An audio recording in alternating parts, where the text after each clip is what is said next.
Ladies and gentlemen, here we are in the West Bay. Today is 17th of November. As you see, people are gathering for a meeting with the Human Rights Commission. Let me get some better. Alright, as I said, here we are. Today's date is obviously the what? Let's see here, Ace.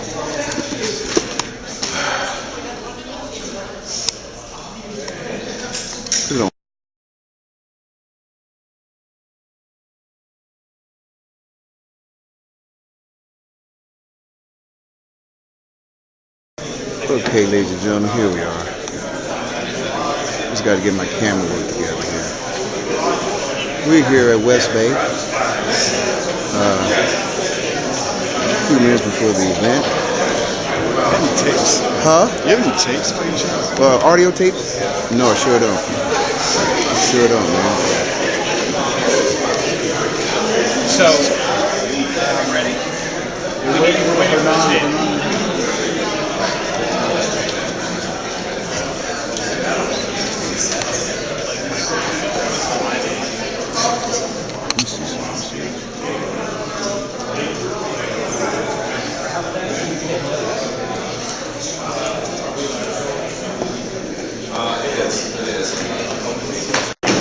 Trying to get things focused here.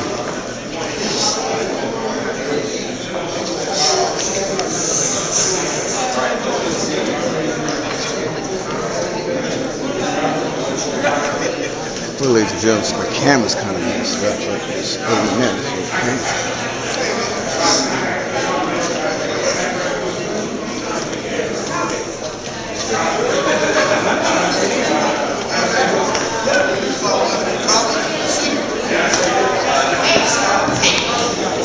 Ladies and gentlemen, this is Ace Washington again. I'm trying to get my camera. It seems like my camera's not working like I want it to, but I'm going to go ahead and videotape anyway. We're here at West Bay. And Victor, how you doing, sir? All right. I'll try to get some kind of clarity in here in a minute. As I knew it, Mrs. Davis was going to have her kids here doing their thing. Right now, just some delay, I guess. I'm not sure what's going on here. But we'll soon find out what's happening. What's wrong with my camera, man? Let me check it out.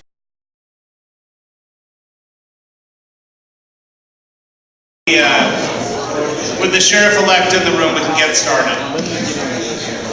Oh, is that right? Good evening. How you doing, man? Good. Thank you, everyone, for coming. My apologies for getting started later. We had some technical difficulties.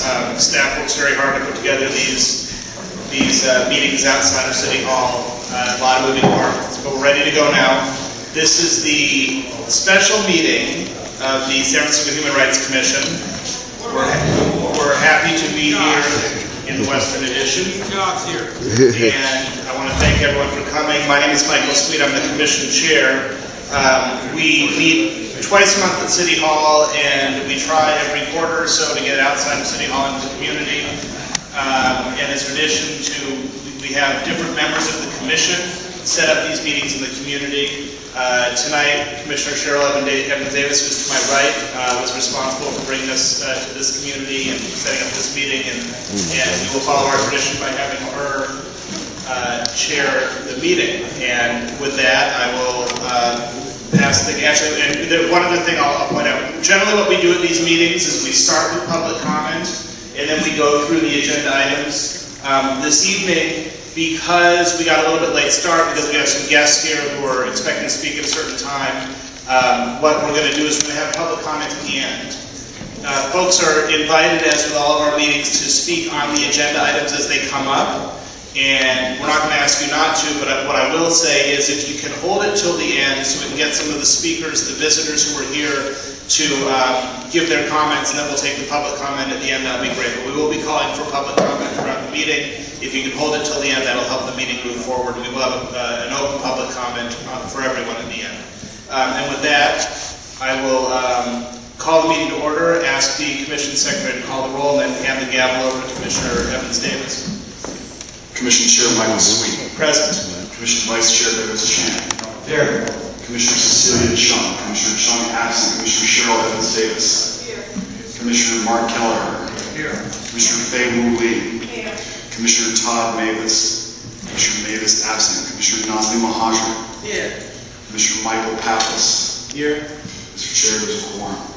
Thank you. Well, I want to echo Chair Sweet's comments and thank everyone for being here tonight, and then we're going to try and move through so that we have as much opportunity for public comment as well as our guest speakers. And then again, the initial part of this meeting is to go over reports that have already been done and to share those recommendations out again, but then hopefully by the end of this meeting we will have conversations around how to move on the recommendations and take some action, and then also to have some discussions around small businesses and creating new businesses and how to support those businesses in the city through getting vendor or being able to be compliant to get a contract with the city. So with that, we will move forward, and I will ask the Commission Secretary if he will call the next item. Item number 3, welcoming remarks by city officials and community leaders. Oh yeah? So, What leaders? Supervisor Margarimi, we're grateful to have you in the room, and we invite you up. Thank you.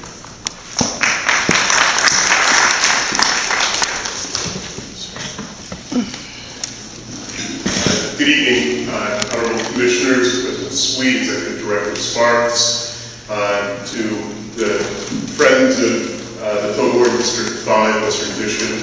I'm Ross Margarini, supervisor of our beloved district here. I thank you for taking the time out, and thank you, Commissioner Davis, for facilitating this in satelliting, I think, the important business of the Human Rights Commission here in the Fillmore and the Western Division.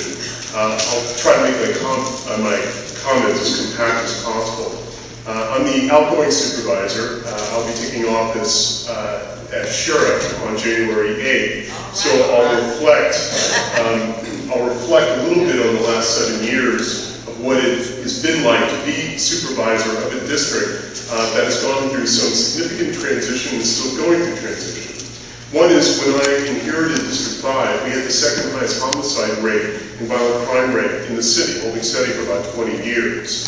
We knew that in parts of the Western Division, Fillmore, the Visadero, and Lower 8 corridors, that the question of business development and the potential for job creation was always going to be a high hurdle unless we were able to really address vigorously and creatively the public safety challenges. I'm proud to say, largely due, I think, to community-driven efforts, but finally due to a real collaboration between city government, law enforcement, and community. Our district in this area has the highest drop in violent crime citywide, only 3 years. And I think that has now removed one of the main obstacles that, whether overtly or quietly, was somewhat of a barrier for people, businesses, small, medium, and large, to want to set camp here. The other was that it was January 2009 that ended the 45-year jurisdiction of redevelopment agency. And that is something that should not be dismissed or discounted, because having 45 years of the redevelopment agency as, for lack of a better phrase, the landlord of both Fillmore, Western Addition, and Japantown, created a parallel government here in this part of the city with the rest of City Hall. To remind you, redevelopment is not a creature of local law, it's a creature of state law. Many of our land use laws that came and emanated from the planning code and the normal rules and procedure of City Hall did not apply to redevelopment's land use approach or policy. I thought that many of the decisions in the first half of redevelopment's era were missteps, misguided, and harmful, especially to the Black community, and especially to the Japanese community and the working class community. We, in the last phase of redevelopment, have spent a great deal of time in trying to repair some of that damage, and some of that damage focused on the idea of community-centered businesses, hopefully by proprietors that live in the community or near the community, but most certainly hiring people from the community. And while that, I think, seems like a common sense objective, it's not an objective always delivered. But with redevelopment's expiration of January 2009, it's now presented really a very fertile opportunity, I think, in this area of the Western Addition, Fillmore, Japantown, and the surrounding area, to be able to invite and foster and really nurture small business development, especially minority business development. The demography of our district, like the rest of the city, is changing. It's sad and shameful that San Francisco remains one of the largest cities in the United States that has the fastest hemorrhaging black population. But it's not just an African-American population, it's also a Japanese-American population too. And I don't think there's any coincidence, because those are the two central populations that existed under the era of redevelopment, that there is some, I think, economic correlation to that. But with reality being said, and with Human Rights Commission and others focusing on the attention of these realities, then it's also important to note where those barriers are and where they're not. And over the last 7 years, we've really worked hard on trying to present opportunity where there hadn't been or had been limited. So, epicenter to District 5, especially on the Gary corridor, we're basically home to the medical industry. We're at Pill Hill for San Francisco. District 5, which encompasses everything from UCSF to Kaiser to former Mount Zion, going down Erie to California Pacific Presbyterian, and soon to be, whenever it happens, CPMC, you have the bulwark of the medical industry that exists right here in the district. When I would go to their HR departments and ask for a printout of zip codes of where they're hiring people from, that became my hammer, just like it was my hammer when I used to go to Safeway, just down the street here, to say, are you hiring people from our district?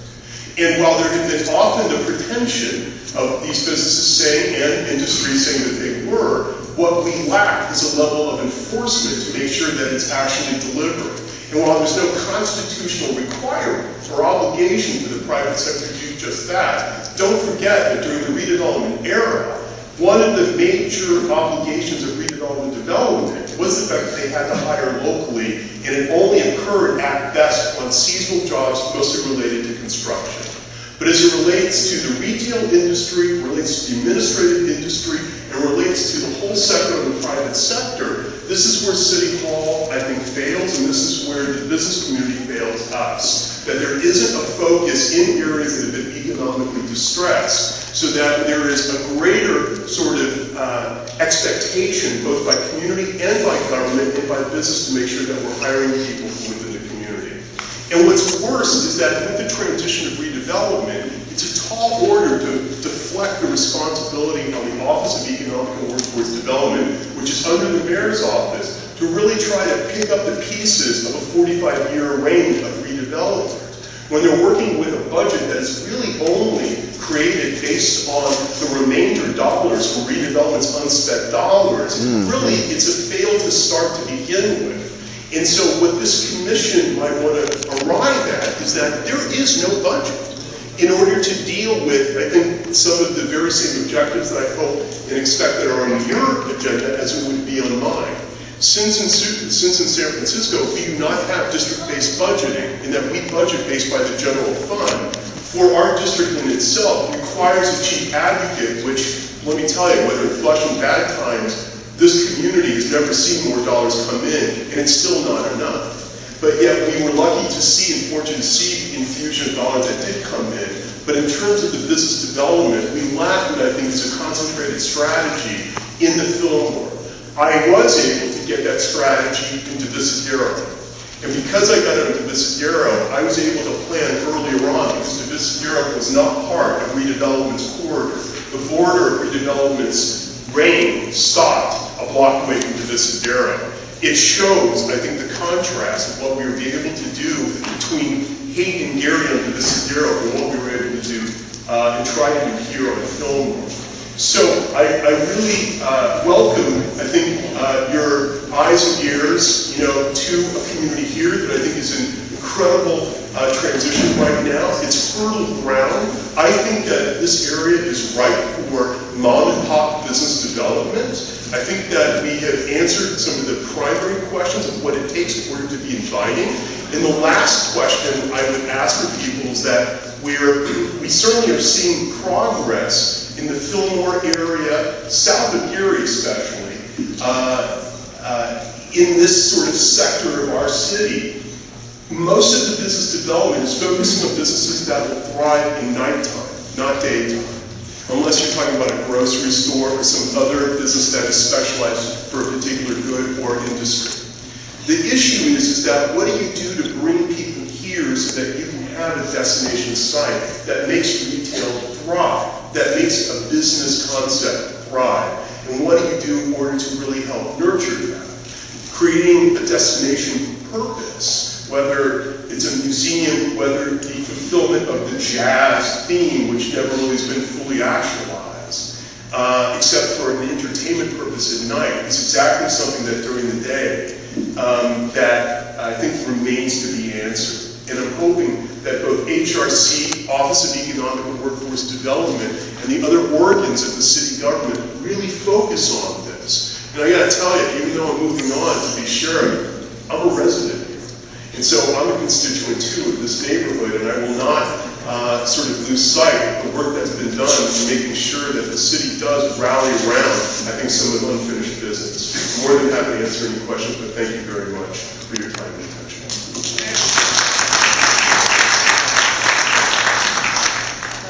Again, want to thank Supervisor Margarita. Congratulations on your win for sheriff. And thank you for all the great work you've done here in District 5.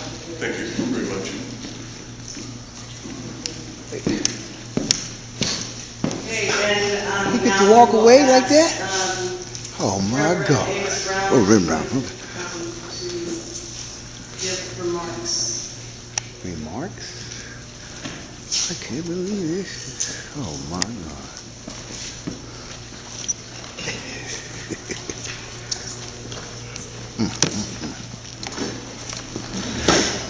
Thank you, Madam Chair, and members of the commission. Obviously, you notice that I hobble a bit because I had a stroke 1 year ago. And principally, I had that stroke because medical science and the doctors informed me that strokes have been in my DNA. My father had hypertension, had diabetes. His oldest brother had a stroke. The brother next to him had a stroke. My sister had quadruple bypass and 2 valves replaced in 2000. What's the point? As we rightfully so acknowledge your coming to this community, but it will be to naught if we do not first candidly admit that in the DNA of this nation and this city is racism. Hear, hear. Racism. Hear, hear. Say it again. Racism. Racism. At its And it best. started Yes, sir. in the year 1955. 1849. When one person, who though he had lived in Tennessee, reared in Missouri, was a lawyer for the Mormons in their treason case. He followed the Mormons westward, but he didn't stop in Salt Lake City. He moved on up to the Oregon Territory. 1834, he established a little town up there called Germantown. And his first official act of business was not how roads were to be built, not how cabins or houses would be built, but his first official business was to establish an ordinance that no black folks would be allowed in that town. And if they were caught in that town, they would be beaten every 6 months until they left town. Damn. That man who came to California when gold was struck here in 1849, yes, sir, named Peter Burnett, became the first governor of this state. And his first official act as governor of this state what did he do? He got one of the strongest anti-fugitive slave laws enacted in the nation. Yes, sir. And before he was forced to leave office in disgrace because some bills from back in the Midwest caught up with him, he was trying to get the state legislature to enact a law that no black folks would be permitted to settle in California. Yes, sir. But he lost. Why am I giving you all of this history?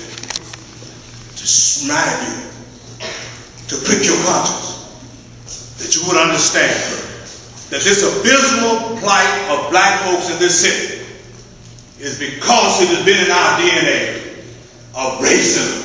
Yes, sir. If you're black, you get back. If you're brown, you stick around. If you're white, you're all right. Yes, sir. I do not say this to be sensational, but I say all of this to say that if you're coming today as representative of this commission that was founded back in the 60s, 64. 1964, after in 63, black folks could not even get a job working on automobile road. Couldn't get into the hotel. And even, let me go back, in 1945, when the United Nations was founded or birthed in this city, you know what happened? Even Ralph Bunche, who was the Undersecretary of the United Nations, couldn't get a hotel room, and they had to get a special dispensation for him to stay at the Fairmount Hotel. Yes, sir, that ain't right. It's in our DNA. And going back to 64, this commission was founded to right the wrongs that had been done against black folk. That's not to exclude what had been done to others, but we were the scene of the crime. When George Bedford, Granville Jackson, and many others, Boswell, Jones Methodist, J.R.C.L. Hall over at Bethel African Methodist Episcopal Church, they were the ones who fought, shed bright tears, and got this commission established. But in 2011, this commission has turned its back on black people. Yes, sir. And I appeal to you to remember why you were established. And in the process, help others, yes. But your work will never be done until we deal with this abysmal record where black people can't get contracts. And I get tired of going around this city and seeing even public works jobs being done. And they act as if the only thing that a black person can do is to hold up a flag. I would appeal to you lovingly for any of you to follow me around to any of the construction sites that are going on presently, where billions of dollars are being spent to deal with the infrastructure of this city and this county, and black folks are not getting their fair share. Even with Dog Drive over there, federal monies that this commission should have had oversight of and said, you had better show fairness and parity for black people and for all marginalized people. But friends, it has not been done. That's just in contracting. Let me come on up to education. It's a sin and a shame before Abraham, Moses, Buddha, and Bartholomew, Mary, and Martha that only 30% of the black children who go to high school in this town finish high school. You got 70% of one ethnic group is not achieving. Untrained, undisciplined. Are we pointing fingers at somebody? No, they're not saying that. This is our societal collective responsibility that we have this kind of abysmal record in a city in the midst of all this academia. And you know what CNN said the other day? They said San Francisco per capita has more people with bachelor degrees, masters, and doctors than any city in this nation. Yes, sir. And yet we have all of this enlightenment and learning in this city, in this major ocean, and black folks are on an island of ignorance and untrained experiences. Let's move on further. Over there at Juvenile Hall, though we are generally now about 60% of this population, 60 to 70% of the residents over there are black children. 60 to 70%. And we've heard all kinds of complaints from parents that policemen can go right to the schoolhouse and summarily lock up young people who've been accused of some violation and throw them in juvenile hall. They didn't get there by accident. No, sir. They got there by an intentional policy and practice. You go to the adult situation, though we're only 60% of the population, but we are 45 to 50% of the inmates at the county jail and down there in 8th and Bryant. I could go on and on, but I don't want to bore you. Teach you. I know the record. I do my lessons. I read. I keep the facts. And these are facts, not opinions, and I'm not angry. I'm just emphatic and saying, if this is the city of St. Francis, if this is a city where we claim to know how to do it right, if we are the city that is a first-class city, we will never get to that point of actually being so until we deal with the unfinished agenda that was started on the Mayor Jordan in 1990, I believe it was. Yes, sir. Until we deal with the out-migration report that was in the hands of Mr. Newsom. I feel that this commission needs to be the watchdog, the referee, to make sure that we right these age-old wrongs. This city and this nation, like I needed for this stroke, both need therapy. You need a therapeutic team.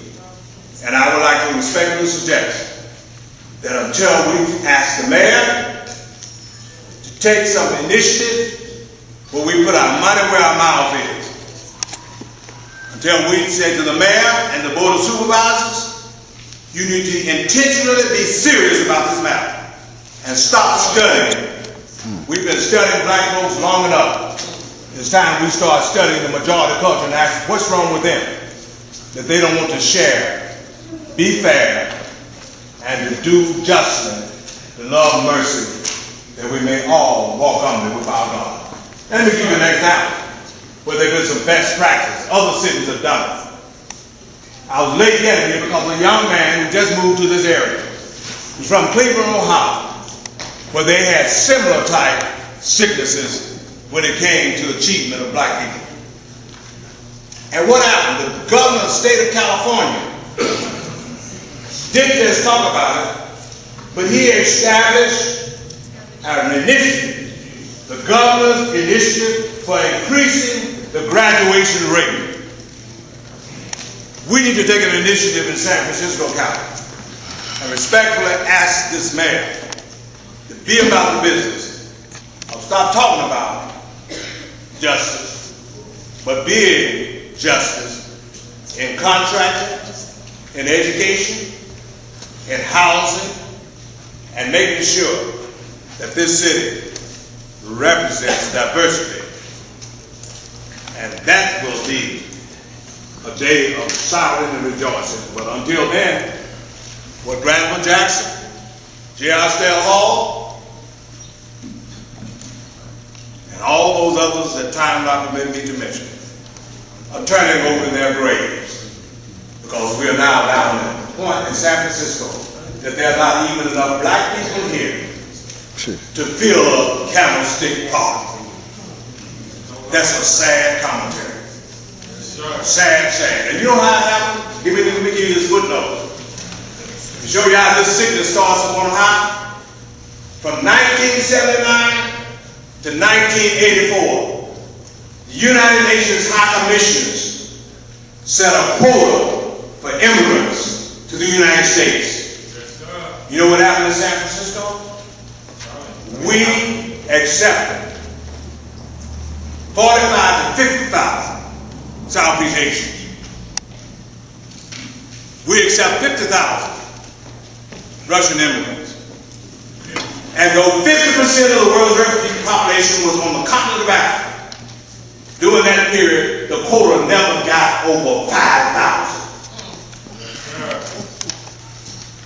You can check it out. We live in a computer age. You can Google it. These are facts and not opinions. And we wake up and wonder what happened to the black folks and why they can't get here.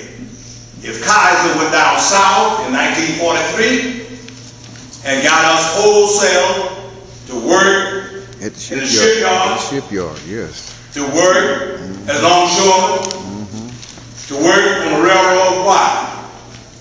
Because white males who didn't want blacks in the military had to go and fight in the war by themselves. And then there were blacks who were left Behind. to work in these industries. If they went down south and got them then to do cheap labor, why can't we move across this country and say to black folks, you're welcome to come to San Francisco, for we know that all black folks ain't poor, and it's not a matter of economics that we are not here, because there are other folks who are here who didn't come here, who are no men, and yet they are greatly involved in the populace. Thank you for your time. Yes, sir. All right, all right.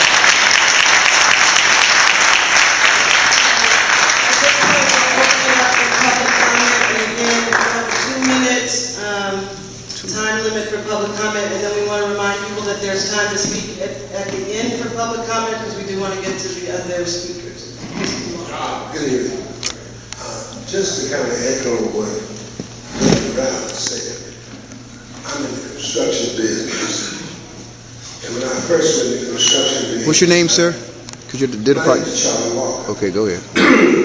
My daughter was 1 year old, and there were over 180 African-American contractors. We had an association. Today in San Francisco, there are only 5 African-American contractors. The major contractors such as Webcor, Cahill, and the rest of them, the way they ran us all out of business, all except me, is they don't pay me. You see, if you are black, I'm going to give you a scenario. If you black and you in business and you're in the construction business and the contractor, the major general contractors don't pay you, you got a payroll, like I got a payroll of $28,000 a week. The banks don't loan us money like they do the white contractors. The repercussions of racism is so bad in this country, the average white person do not believe that the way they ran blacks out of business, the white contractors won't pay them on time. There's no law that says Webcor, Cahill, and every big contractor in this city has to pay the small contractors. I've been fighting for that about 30 years. And what Reverend Brown is saying is true. But what no one wants to get down to the meat of the thing, I don't know the purpose y'all serve. Myself personally, because if you serve a purpose, what y'all need to do is find out why there are no black contractors, why there are no black people working on your jobs, why are the rules changed when blacks get in it. I was just in a meeting tonight, they don't want no blacks to be on the America's Cup. I just found that out today. So I'm saying to all of you, as Reverend Brown just said, ain't too much I can say after Reverend Brown gets you talking, because if you pay attention to what he's saying, I'm not talking about no statistics. I'm talking about what has happened to me.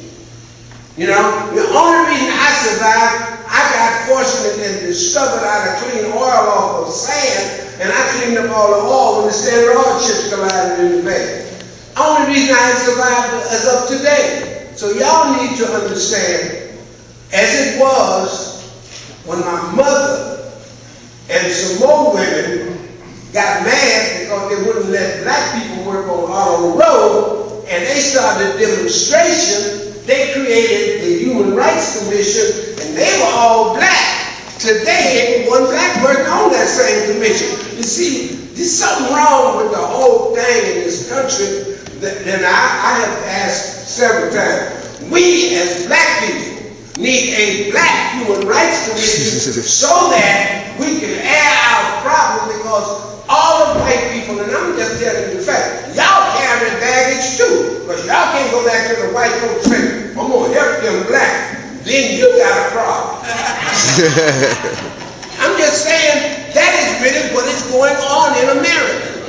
Don't take white people out. I don't take white people out, friend. I think they tolerate us. And particularly in San Francisco. So now that y'all understand it, we got one black person on the Human Rights Commission. I am asking that we have a Human Rights Commission or an advisory commission of black people that can tell y'all what our problem is and that y'all work on it, because for the simple reason it is, white people I have found historically all my life, they tell you they like you, but when they go home at night and see their white friends, they say, oh, I'm just bullshitting.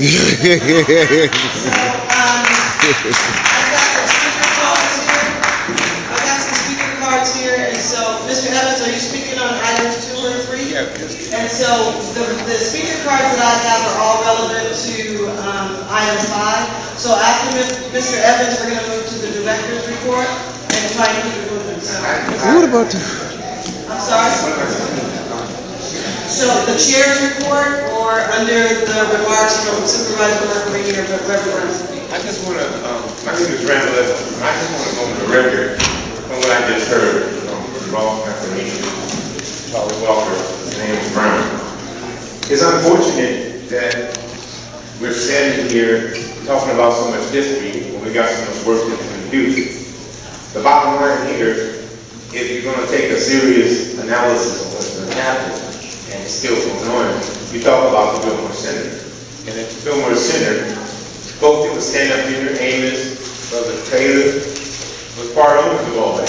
Now Fillmore Center can sell 500 condominiums and make a $500 million deal. They got a gang of Kaiser people in there, you got work and everything else, housing.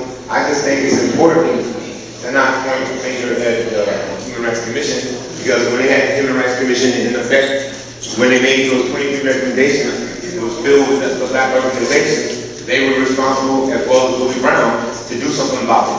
Nothing was even said up here tonight about when Willie Brown was mayor, how much he do to make sure that it was a go-go situation. So the bottom line is about our future. It's about our children too.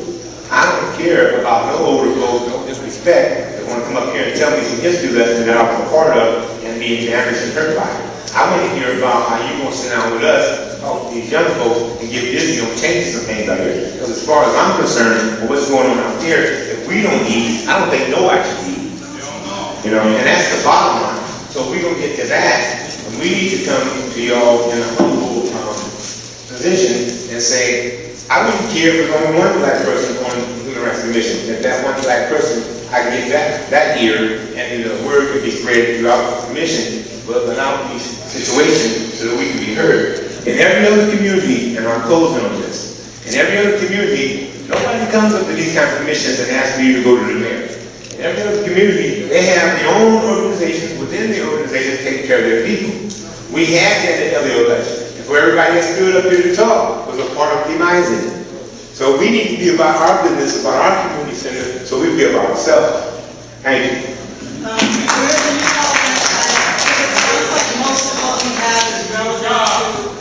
No, come on now. Come on, man.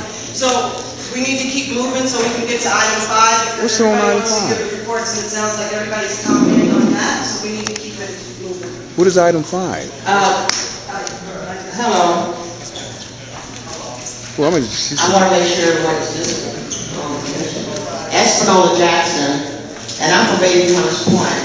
I just want to say thank you very much for holding this meeting tonight. As some people in the audience may not understand or know the reason you're here to talk about item 5, it's because of the fact some of us was at the commission meeting and requested that Yes. the unfinished agenda be brought to the floor. Yes. And it was decided by this commission that it would be done in this area which the meeting is tonight. So I'm hoping when it do come up, I don't see too many young people. I'm talking about young people in the audience, because those of us that are old, you know, I would like to see the young people involved in the makeup of the committee that's going to be set up tonight. Thank you very much. Can I Item 4 is the director's report. Okay, let the director speak. Let her speak. Let her speak. Good evening, Commissioners. Good evening, ladies and gentlemen. My name is Teresa Sparks. I'm the Director of the Human Rights Commission. Very quickly, I wanted to give you a brief history of the Commission for those who don't know, and also talk to you about what our mandate is, and then go over a little bit what we'll be presenting tonight and ask for your input. The San Francisco Human Rights Commission, as Reverend Brown mentioned, was formed in 1964 during the National Civil Rights Movement. Today, it's one of the only independent human rights commissions left in California, and one of the few that are fully funded left in the United States. That is a testament to the city and county of San Francisco that has put such value on the Human Rights Commission. As Reverend Brown said, we were founded on the basis to stop discrimination of African Americans along the Van Ness corridor in both the automobile industry and the hotel industry. And we hope to bring our primary mandate of this commission back to that very basic function.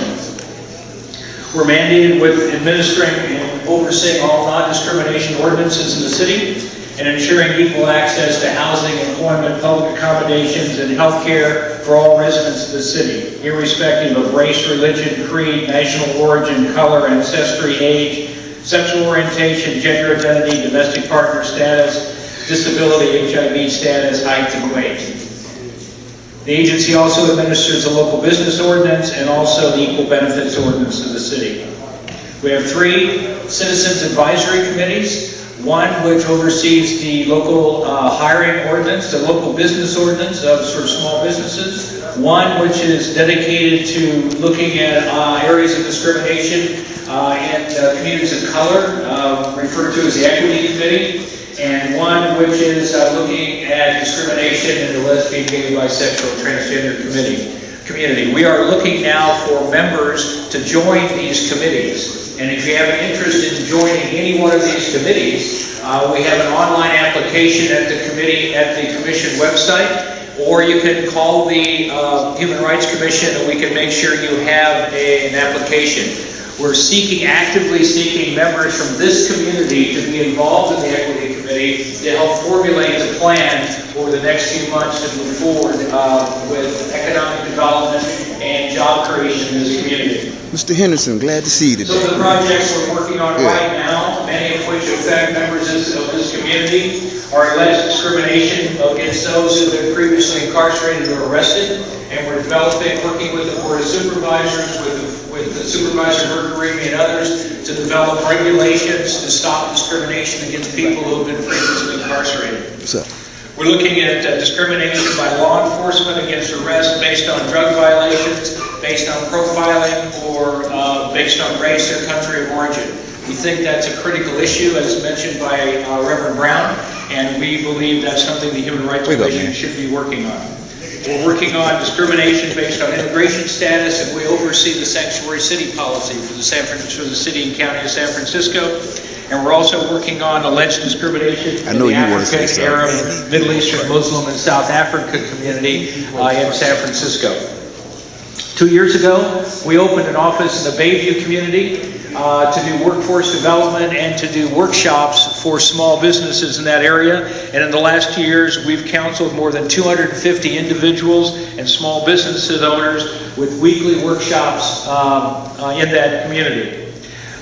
We've also decided, and this will happen very quickly in conjunction with the African American Chamber of Commerce, be opening a similar office in the Western Addition as soon as possible. We'll be having weekly workshops and have personnel stationed in the Western Addition as a permanent outreach office for the Western Addition and the African American community in the Western Addition.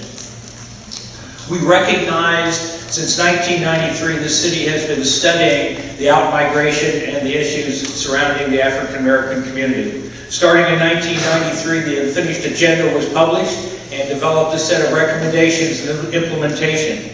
In 2001, a study called Violence in Our City was published talking about violence in the African American community. In 2003, a study was published entitled Environmental Racism in the Bayview, talking about environmental racism in the African American community. In 2006, the San Francisco did a demographic report looking at the city as a whole and looked at the declining population of the African American community. And in 2009, the report on the Mayor's Task Force of African American Out-Migration was published. In addition, in 2010, the census data was published about San Francisco. Compared with that of 2000, showed a substantial decrease in the African American community in San Francisco.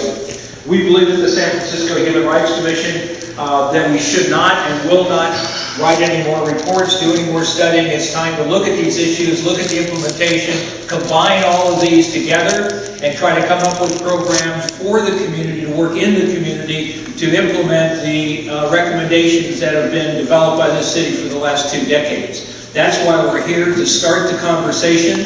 That's why we're here to offer help from the Human Rights Commission and to offer our staffing to the community. And we will be giving a more detailed report in a few minutes by one of our policy analysts who will be heading this effort along with Commissioner Davis and the rest of the commission to move forward immediately on helping implement some of the policy recommendations that were developed in these 6 different reports. We've also asked the director of the Small Business Commission to give you a brief discussion, a brief talk on how to form a business or how to create a business in San Francisco. We've asked one of our staff people to give you a brief overview of how to form a certified company, get your company certified to do business in San Francisco.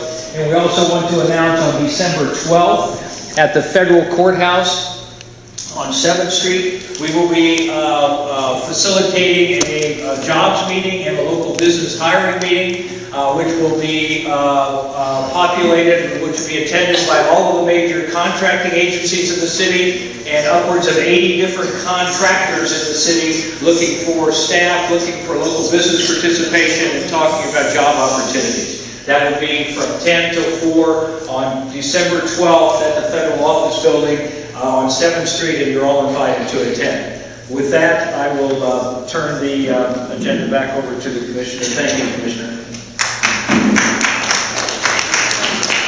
Next is comment on the Director's report. I have a number of speaker cards, but these all seem to be pertaining to item number 5, so I'm going to determine that we have no public comment on the Director's report. Please. And other than Mr. Washington, Yes, and after Mr. Washington, we will continue moving on so that we can get to the item that everyone's here for. So if you would like to speak on item number 5, please fill out a card and turn that in. So, Mr. Washington. My name is Ace, and I've been on this case. Some of you people, black and white, don't want me in your face. It's no mystery, just check your history. I'm telling y'all, I'm working on a case that got conspiracy. But let me just say one thing, ladies and gentlemen.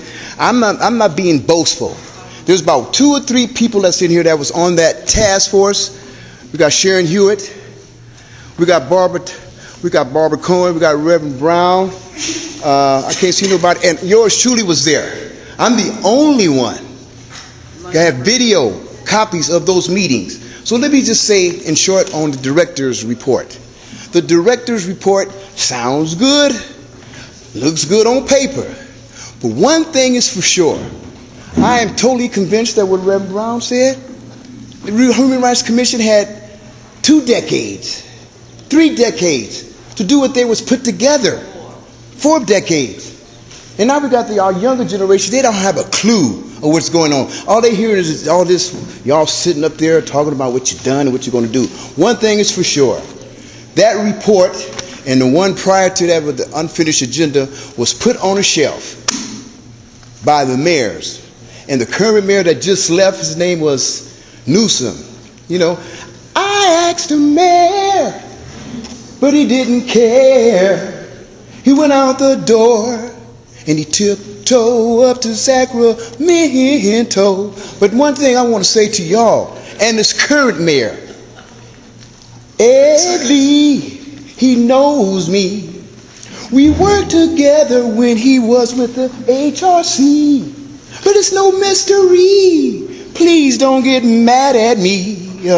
I'm just working on a case that got a lot of conspiracy. I'm going to finish with this because I want to hear and document what everybody's saying.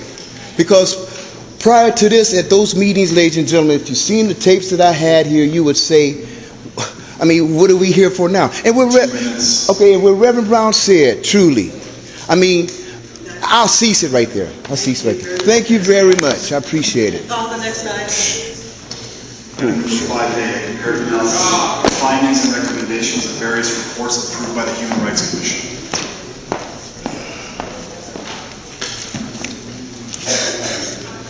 Good evening, Commissioners, esteemed Commissioner Chair Davis. My name is David Murray, and I'm a Senior Policy Analyst. Ma'am, I'm video. Okay. And communications for you need to go around all the space you got here, man. I'd like to frame my presentation as the following. Empowering the city's African American and communities of color to succeed, to be viable, and be self-sustaining. The San Francisco Human Rights Commission continues to work tirelessly in providing leadership and advocacy and promoting basic human rights for all the city's diverse and multicultural communities. Our mission is to identify these underserved communities and fortify the quality of life by advocating for city services and programs that address historical and social barriers that preclude these communities from flourishing and being self-sustaining.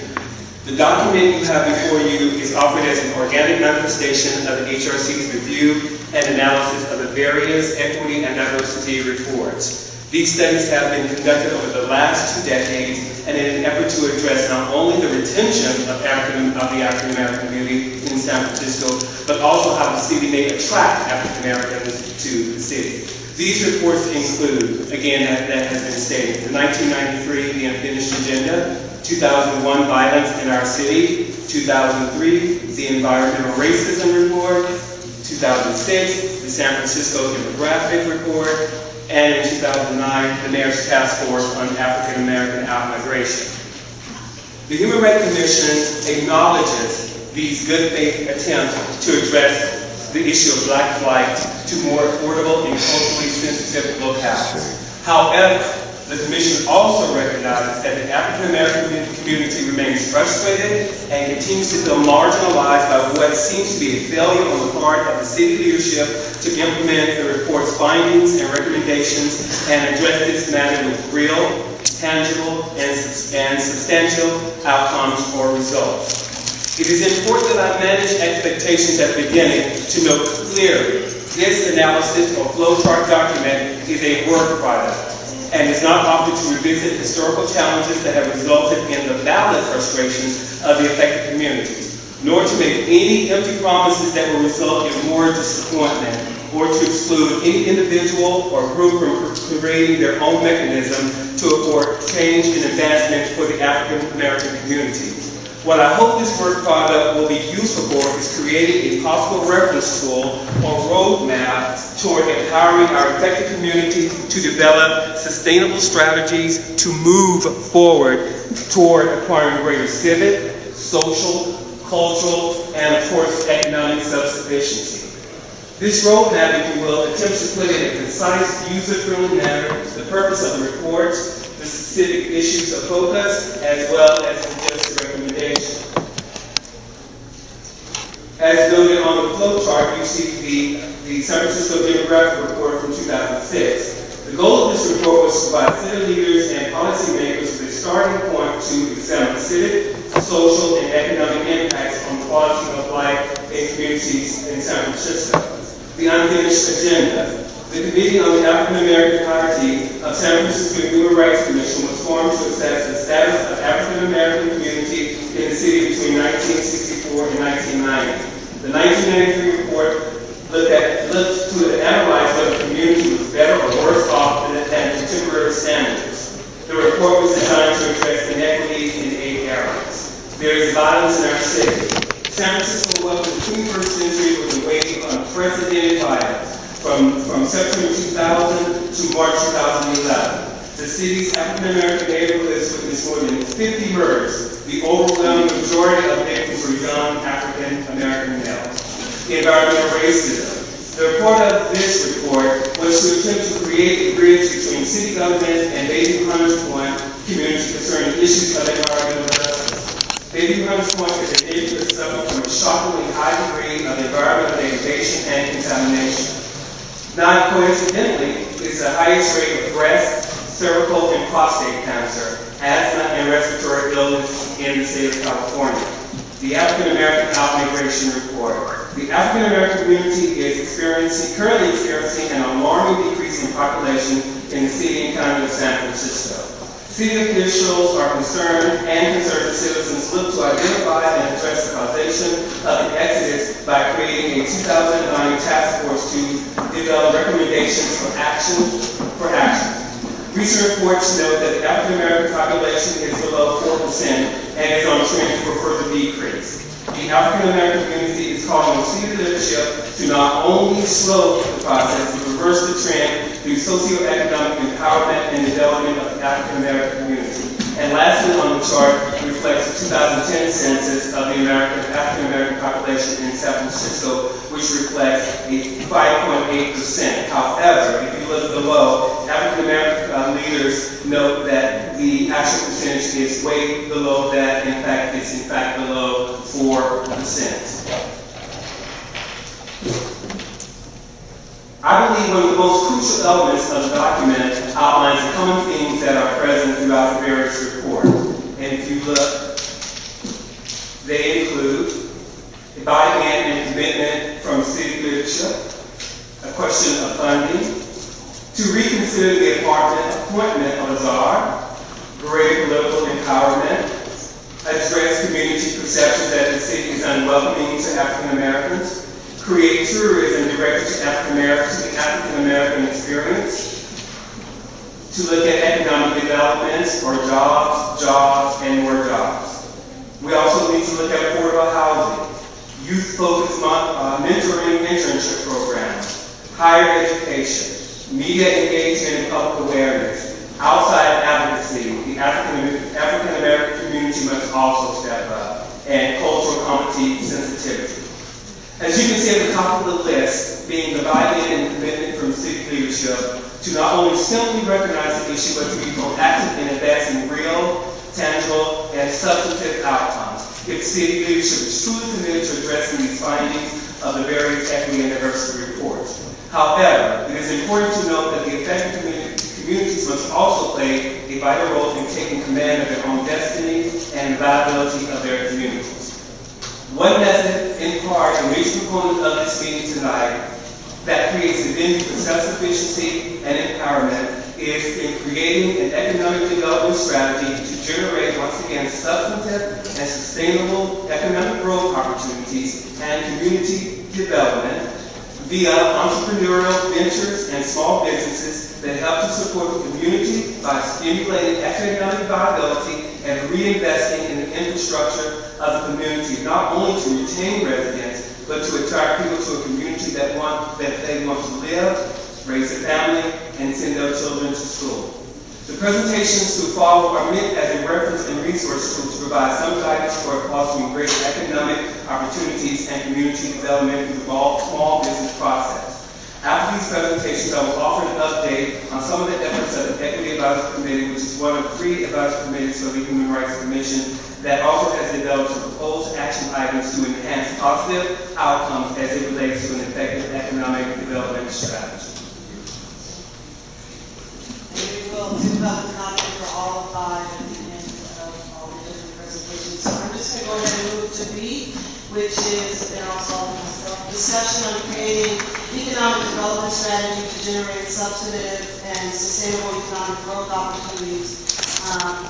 And this idea of creating a leadership council, I think Mr. Walker mentioned it before he left. And so what we're hoping to have happen is that people can self-identify and self-select, but working with the HRC to create a council to address a lot of the issues that have come up and to develop action plans. We know that there have been a lot of recommendations over the years, but what we're hoping to have happen through the HRC is to have a place for African Americans and people interested in African American issues to come together and to look at the recommendations that have been made and to develop an action plan to actually move on that. So if you have signed in with us today and if you're interested in that, after this meeting, a notice will go out and there will be an initial meeting in the beginning of the new year, and that meeting will be defined by the people at the table that participate and help move it. So this drive for the opportunity for folks to come together, it's not exclusive, and it's the opportunity for folks to continue doing that outside of this committee if they so desire,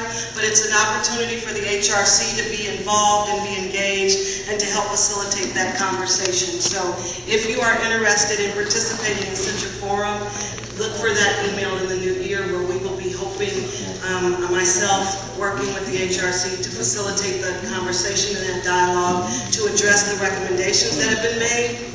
And we're not picking people. We're not saying this is who should be a part of it. We're saying this is what we're going to do here, and then once the date has been selected, opening it up, and that's the opportunity for folks who want to see something to be done to come in and do it. So this is not, it hasn't been set, it hasn't been done without anyone. This is the first that it's been announced, and once that meeting is open and is had, people can be there and they can have the conversation and help set the dialogue. So now we can move to the next item on 5. Item 5C, the process of doing business in San Francisco.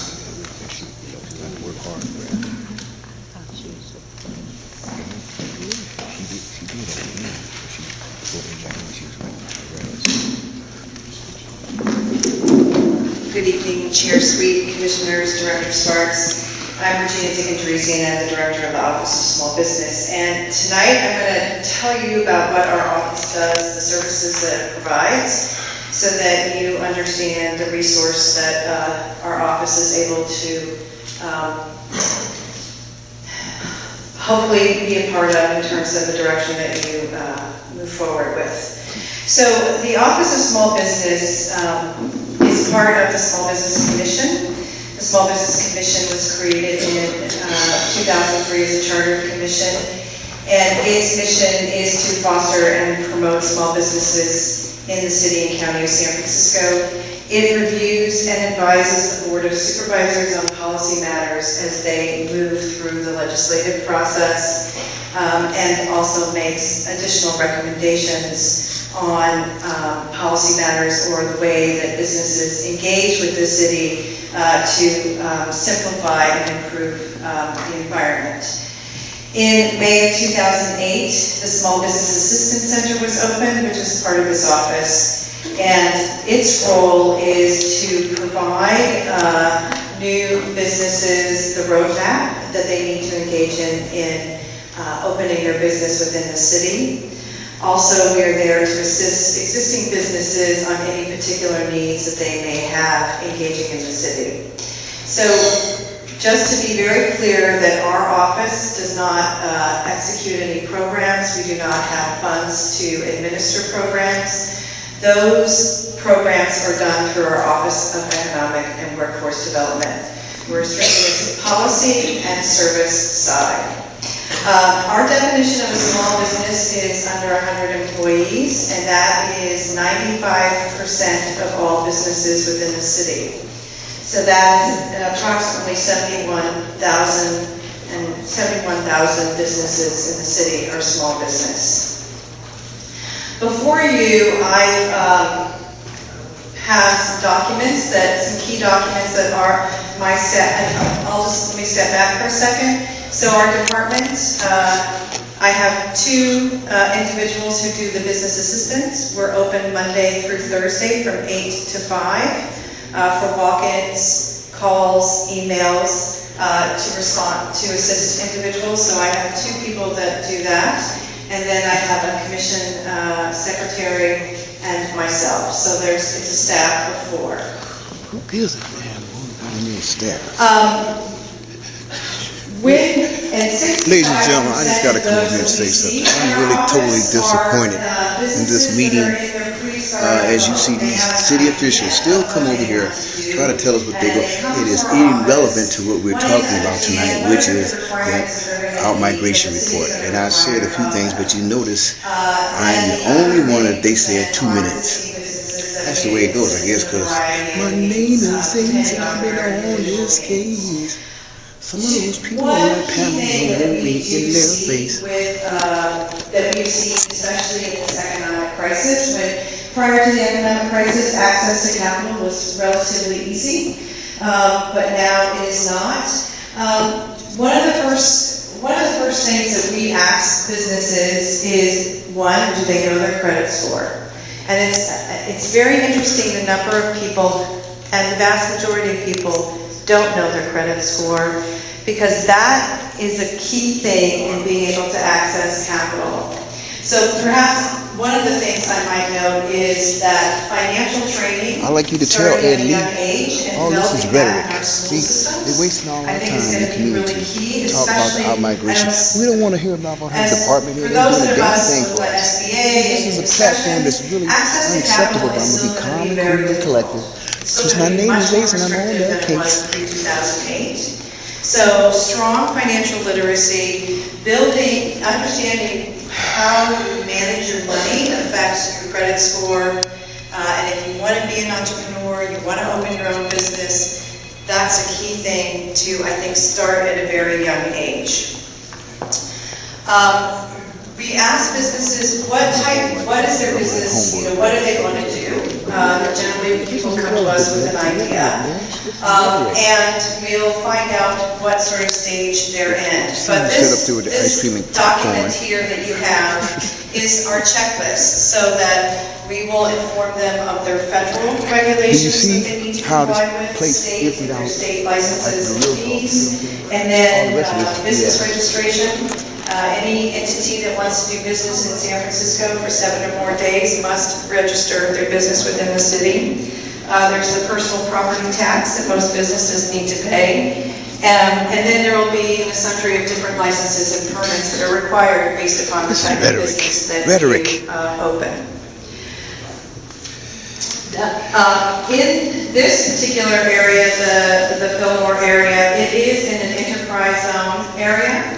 So if a business is interested in opening their business in this area, we will make sure that we inform them of the enterprise zone, what tax credits are available to them, and it may not necessarily be applicable to all businesses, but eventually if a business does grow, have employees, and have a payroll tax of more than $250,000, then they could definitely engage in the payroll taxes.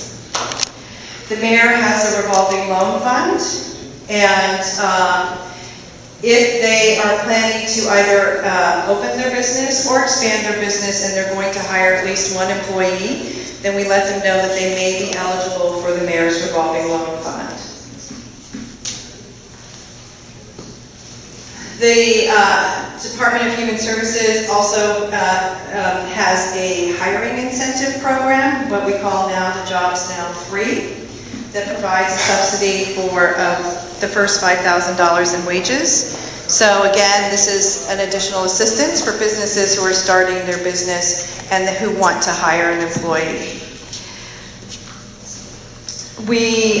For businesses for individuals who have not yet developed their business plan, set their financial projections, develop their strategy on how they're going to financially open their business and operate their business in their first year. The city funds what we call our neighborhood economic development organization. I like to tell you, Ed Lee, you see what's going on out here. And we have a list of them in the packet here for you. And these are, this area may be most familiar with Urban Solutions. But depending upon the business type model, some of the neighborhood economic development organizations are stronger in certain, they have more core capacities in certain areas than others. Some of them have core language capacities to serve the clients, And so we will direct them to those particular neighborhood economic development organizations. Then there is the SBA, the Small Business Administration, the federal government, who offers free classes, and they have a wealth of classes, and I apologize for the attendees, but I should have, we didn't get calendars, so if there's anybody that wants calendars of these free classes, I can send some over to West Bay, and happy to take people's information and put it in the mail to you. But there's a wealth of free classes that's put on by the Small Business Administration, everything from when you belong, how to manage your finances, cash flow projections, things of that sort.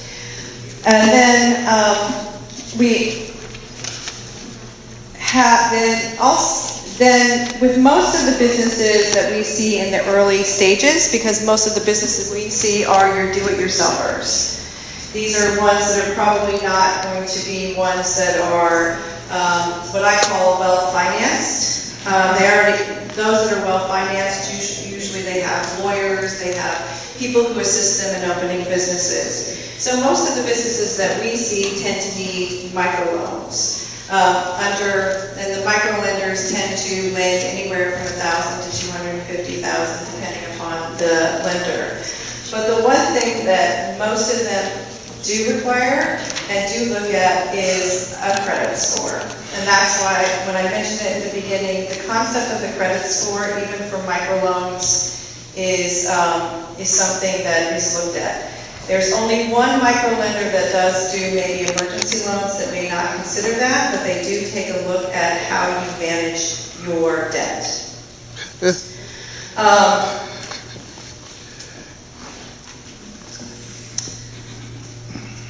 So that's for our opening business. Now, one of the things that we have started, as I said, 65% of who we see are in their pre-startup phase. But one discussion that we've started to have in our Office of Economic and Workforce Development and with our neighborhood economic development organizations that we don't have enough of is more of a structure to help existing businesses grow. So more assistance to be working with them on an ongoing basis. And we see that it's really in the 3 to 5 years of a business being opened where they sort of have their success or fail rate. So having a resource where businesses can come to do a check-in, what is my marketing plan like? How am I handling my cash flow? My debt, my bills, and things of that sort. And then I did have a discussion as well with the woman who handles the community block grant dollars that go to our neighborhood economic development organizations. As one of the means of helping our businesses grow is dealing with helping them do procurement, and not necessarily, I'm not talking about procurement on the government side because that's what HRC does, but government on the private sector side. And procurement on the private sector side, private sector is not limited. Private sectors, they look for either women-owned, minority-owned. They can set certain percentages. They're not held by the California regulation that restricts the city from making those sorts of distinctions. So this is something that we're going to be taking a look at and would be happy to partner with HRC. Since you deal with procurement, you have a tremendous amount of expertise in dealing with procurement on the city side. But how can we also help our small businesses do business with the larger institutions who it's good for them, it's good for their business to be doing procuring and working with our smaller businesses. So I think I will leave it at that. I guess maybe the last thing that I do want to say is that one thing that I'm very conscious of is that as I've been in my position for 2.5 years and taking a look at laws that are being implemented on business, and as I said, 95% of all of our businesses are small business. But when these laws are being developed and enacted, those individuals are not really kept, those businesses are not really kept in mind in terms of what the financial implications are going to be on the business when it's applied. So, sort of, simply said, it's a lot of times these laws, when they're put in place, are thought about in relationship to big business, but yet it really affects the majority of our small businesses, which has a different economic implication than I think was initially intended when the law was passed. So I'm going to just kind of leave it simply at that, but that's one thing that I'm looking at, our commission looks at now, and closely when we are reviewing and making recommendations to the Board of Supervisors. So with that, I'm happy to take any questions you may have. So we're going to keep moving because I know people want to get to public comments, so we're going to call the next item. I'd like to know how many businesses are black that you're talking about with all this. All this is just, this is ridiculous that you have all this here. We don't have the business that you do. We ain't no black business down there. Who y'all think y'all playing with? Jesus Christ. We're still on 5. We're still on 5. And we still where we at 25, 20, 30 years ago. Nothing. This is ridiculous. Good evening, Commissioners. Wasting my tape. My name is Beverly Popek, and I work at the Human Rights Commission. Oh, you do? I manage the certification department. Today, I'm here in the community to introduce myself to the community as well as the commissioners about my program and what I do. I'd like to ask the community, I'm going to turn around, how many people have businesses? Can you raise your hand? We all got businesses, but we don't get business. So I'm here to try to help. What I have is a program where I certify businesses as local in San Francisco because the agencies in San Francisco need to outreach to local businesses, and a percentage of contracts need to be awarded to certifying local businesses here. So in order to be a part of the program, you have to be certified. So that is what I do. I'd like to welcome you all to my workshop. I do a monthly workshop in the Bayview, and very soon we are going to have workshops here in the Western Addition in 2012. Oh, yeah. I want to show you this green paper. My information's at the back. It has all of the workshops. It's weekly workshops to be certified as well as to help grow your business, do business with the city and county of San Francisco. And I want to let you know that the HRC is here for you. So please contact us, and thank you so much for the time. Thank you. Next item. Item 5B, updating the efforts of the Equity Advisory Committee. Oh, here we go. The Equity Advisory Committee is one of 3 advisory committees of the Human Rights Commission, and is one that is tasked with reviewing policies and advising the full Human Rights Commission on quality of life issues affecting the city's diverse and multicultural communities. Since 2009, the Equity Advisory Committee has tackled various equity-related issues ranging from but not limited to human trafficking, homelessness, environmental justice, immigration, healthcare, and housing access to name a few. In 2011, the committee worked to bring greater awareness for the need for the Domestic Workers' Bill of Rights, both on the state and the local level. Each year, the Equity Advisory Committee members seek to bring to the full committee any number of quality of life issues affecting the residents of the city. They may range from, as noted, issues surrounding education, affordable housing, health care, or ethnic bias or racially motivated crimes. The committee then decides on 1 or 2 issues that they would like to work on. I should note here, this does not mean transitioning ownership or managing the policy work that has already been done by other entities, but our goal is to enhance the possibility of positive outcomes. The committee seeks to look at areas on issues where we can perhaps make some form of a contribution toward real, substantive, and tangible outcomes, which very well may be considered only small victories, but our goal is to reflect to the community our collective compassion, that we hear you, that we empathize, and we want to do what we can given the often lack of resources, funding, and the nature of the current economic downturn. This is the goal of the Equity Advisory Committee in our efforts related to reviewing the equity reports and trying to do what we can to foster or advance positive outcomes. In this instance, look at how we as a committee can make a contribution, effectuate change, or become an ally toward accomplishing some positive movements where they may have been stalled in the process.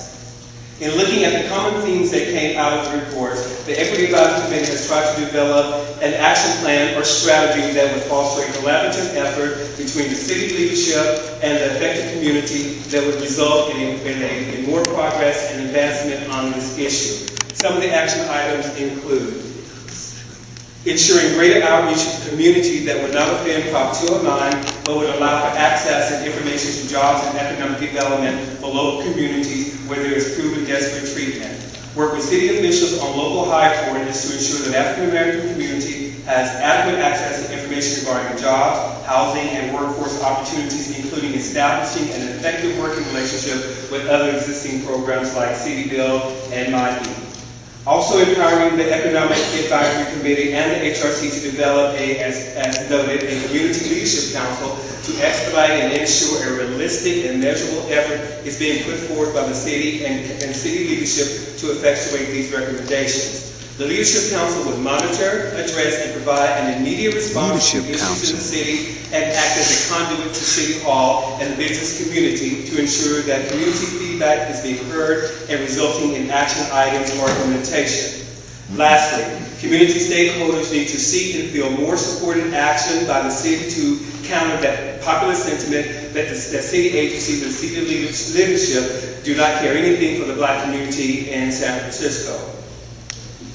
Ensure greater inclusiveness and representation at the decision-making level is another action item. And finally, to develop a mechanism with city departments and city leaders to have to report out or publicly acknowledge legitimate actions or plans that advance the city's commitment to implementing the recommendations of the equity reports with real actions which address the stated areas in the report such as jobs, education, housing. After reviewing the common themes, the Equity Advisory Committee tried to identify a project from all the reports and findings and recommendations that we believe offer the most realistic opportunity for implementation to effectuate a real and tangible outcome, and that is a minority youth economic, civic, and vocational empowerment internship mentor program. I know it's a long title, but it is still a work in progress. This effort creates a mentor-internship network on our program to groom young African Americans to become leaders in the community and in turn develop and advance more community investment toward political, economic, and social empowerment. Modeled after a variety of other incentive programs to bring businesses to San Francisco, this program will create tax incentives for local tech companies to provide paid mentorship and internships to minority youth and empower them with the essential resources to create opportunities for themselves and in return their families and the community.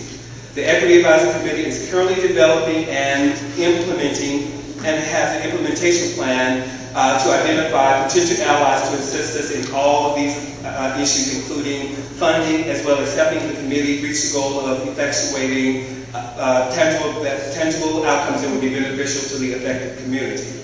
Lastly, the committee is working on the nomination and selection process for our 2012 Human Rights Hero Awards that are to recognize students, individuals, and organizations for their outstanding contributions to the field of human rights advocacy. It is the goal of the Equity Advisory Committee that by publicly recognizing these outstanding individuals and organizations that we may be able to build a more effective coalition to effect positive change, advancement, and empowerment for all the city's marginalized communities. Very well put together, my brother, but it's very light. Very good. You're a good orator. Very good. Update on activity related to Martin Luther King Jr. Day in City and County of San Francisco. So we have two presentations that will be quick and then we'll move to public comment. One is on the march and one is on the MLK Day of Service. Why did we switch it? Oh my God. Who is this guy? Everyone. Who's this? Greetings to the Human Rights Commission. I am the director. My name is Aaron Grizel. I'm the director of the Northern California Dr. Martin Luther King Jr. Community Foundation. I'm here to speak with you about the annual events that will be occurring on January 16, 2012 in honor of Dr. King. The Northern California Dr. Martin Luther King Jr. Community Foundation is dedicated to extending Dr. King's vision through community and through service. We were formed to continue to work with our local leaders who were committed to continuing Dr. King's vision and legacy in San Francisco. As part of our activities, we're very pleased to host the annual celebration in honor of Dr. King, and in partnership with the San Francisco Interfaith Council, interfaith leaders come together to celebrate Dr. King and to lead our annual march. Our 2012 events on January 16 will be held at Yerba Buena Center for the Arts and Gardens, the site of the region's premier Dr. King Memorial, the third largest such memorial in the United States behind Atlanta, Georgia, and the nation's capital.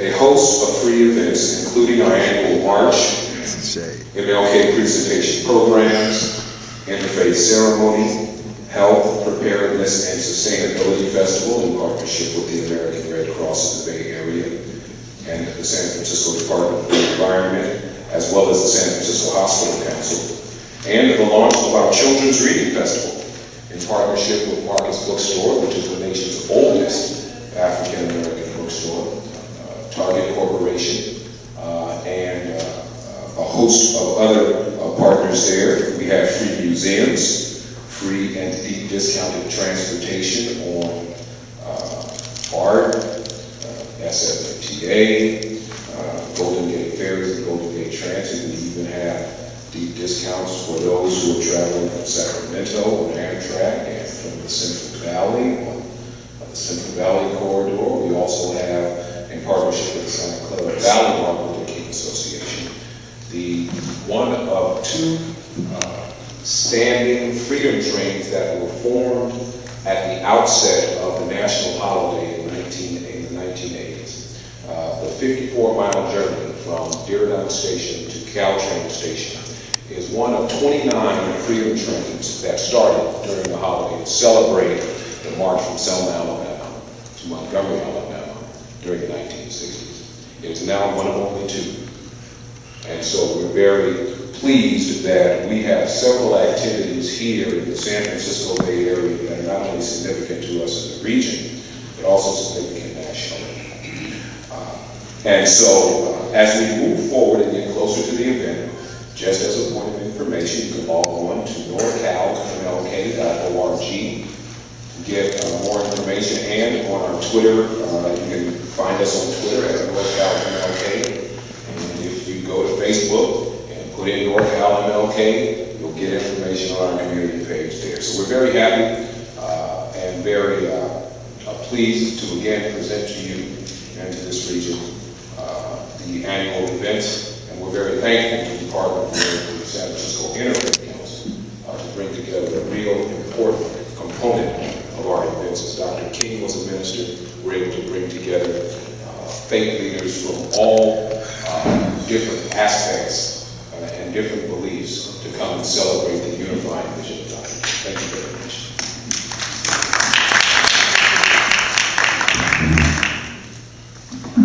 Good evening, Commissioners. My name is G.L. Hodge. I'm a member of the Interfaith Council, and I'm the administrator of Providence Baptist Church in the Bay Area. But today I'm talking as a representative of the Interfaith Council. How many of you came to our march last year? Well, you missed out. And this year we expect it to be better. And I think Martin's message is even more important today. As we go back and look over the history of what Martin stood for, nonviolent, he was a preacher. He believed that all people had a right to jobs, education, housing, didn't believe in discrimination. And as I said in this meeting tonight, I'm just astounded on how we are here this evening talking about the same things that we talked when they were going over the Selma Bridge.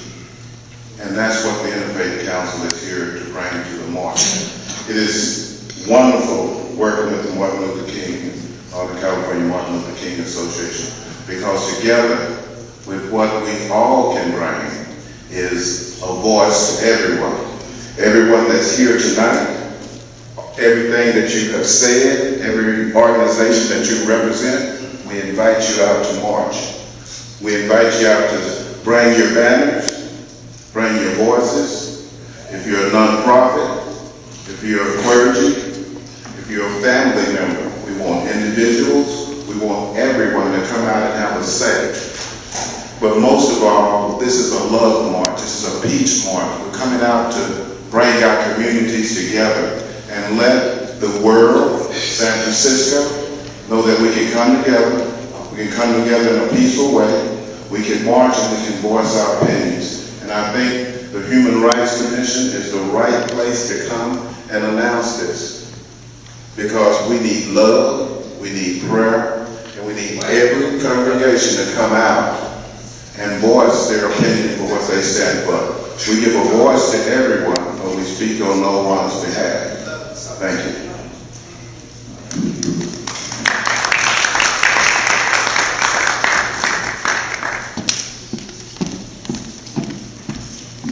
Good evening, everybody. Thank you so much for being here in the Western Addition community. Good to see you all. My name is London Breed. I'm the Executive Director of the African American Art and Culture Complex located at Fulton and Webster in the Western Addition. I'm here just to tell everyone about National Day of Service. I had the honor to attend the President's inauguration in 2009, I think that was, and I had a great opportunity to volunteer with people from all over the country on Martin Luther King's birthday, the day that we actually celebrate Martin Luther King's birthday. And as a result, decided to come back here and really push for a true National Day of Service here in the city. This past January was the first time that we pushed for a National Day of Service with our partner Organizing for America and the city, and we put together a really great event within a 3-week time period where there were incredible volunteer opportunities, including the beaches, Walden House, Ella Hill Hutch Community Center, and different intersections and other areas in the city. And so this year we're hoping to make it even bigger. So I'm just hoping that everyone here and all over the city will come out on Monday, January 16th at 10 a.m. We will have breakfast, continental breakfast for everyone, and coffee and transportation and some incredible volunteer projects. We are going to be putting out an application to people on our website, www.aacc.org.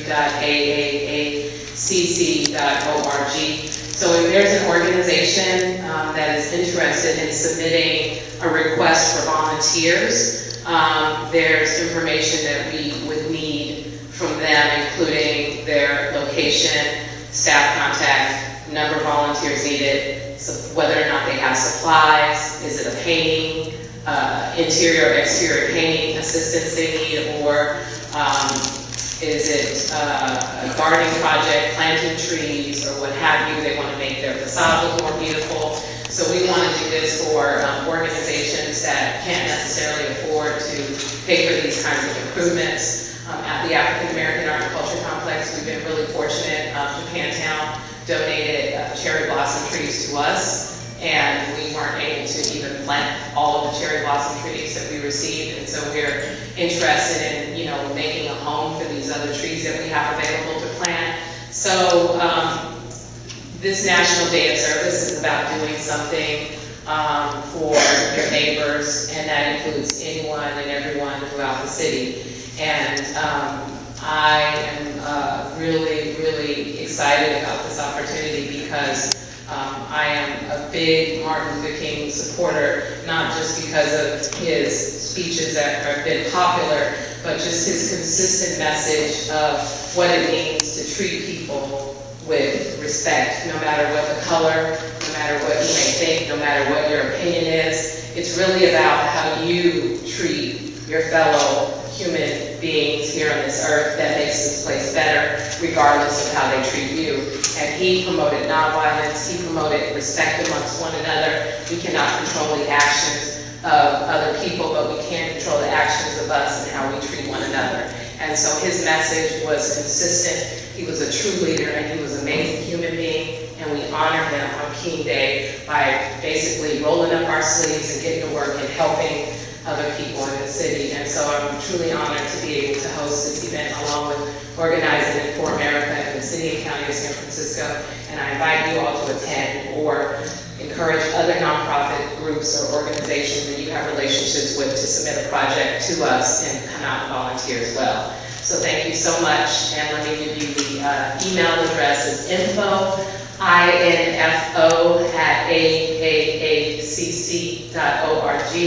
I'd be happy to forward an email to the Commission Secretary for the Human Rights Commission if you want that via email to forward to other people as well. So thank you all so much for inviting me here today to speak, and thank you so much for coming to the Western Edition, and I hope that this is the start of something that can be great for our community.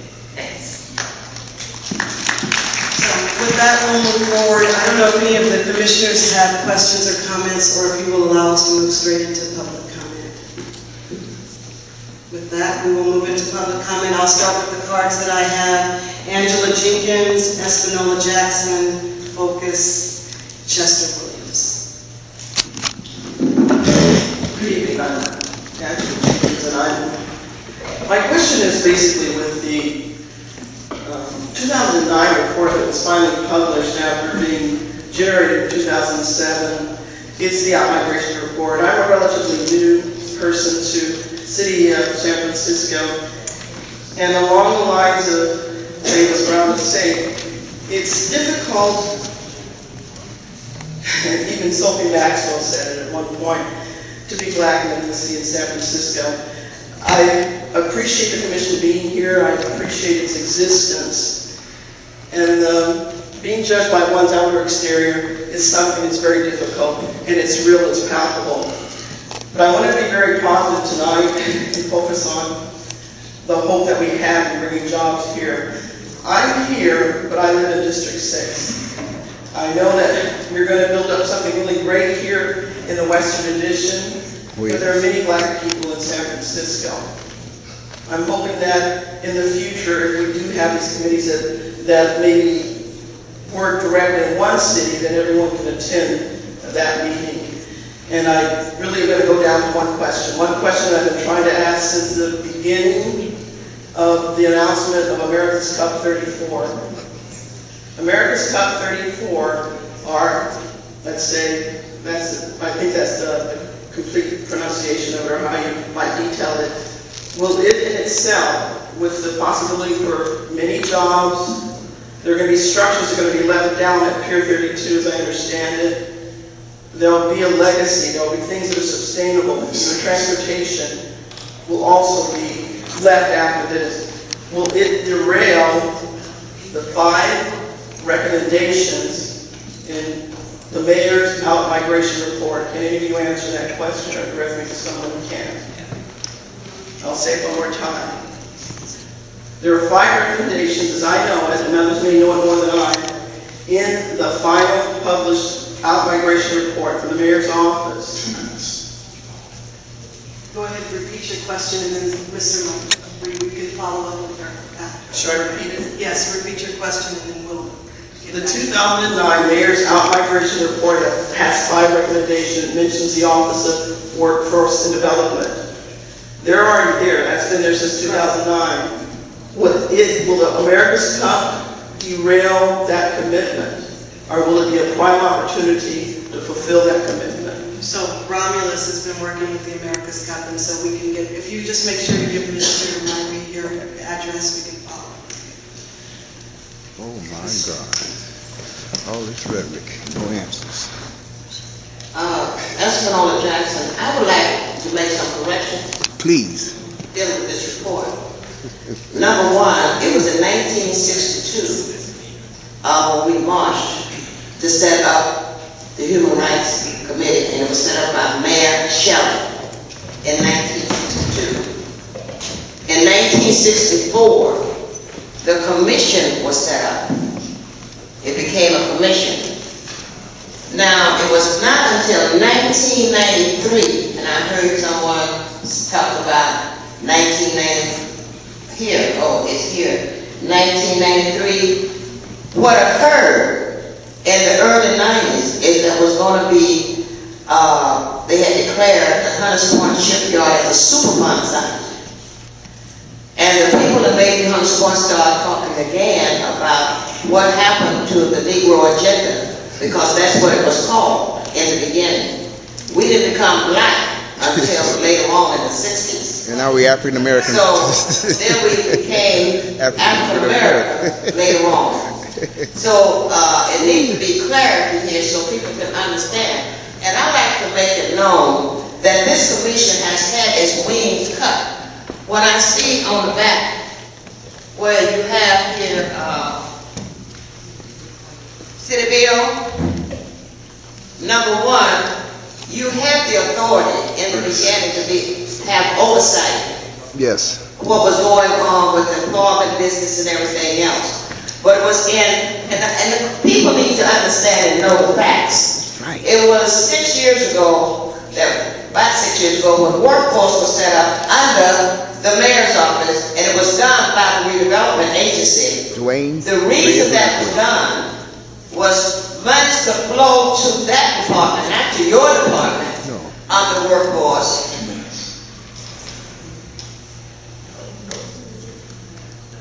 See the break. You guys, you come on now. What is this? 2 minutes for factual. Y'all will hear all this other I'm 78 years old. Come on. Yes, give it a respect. Respect yourself.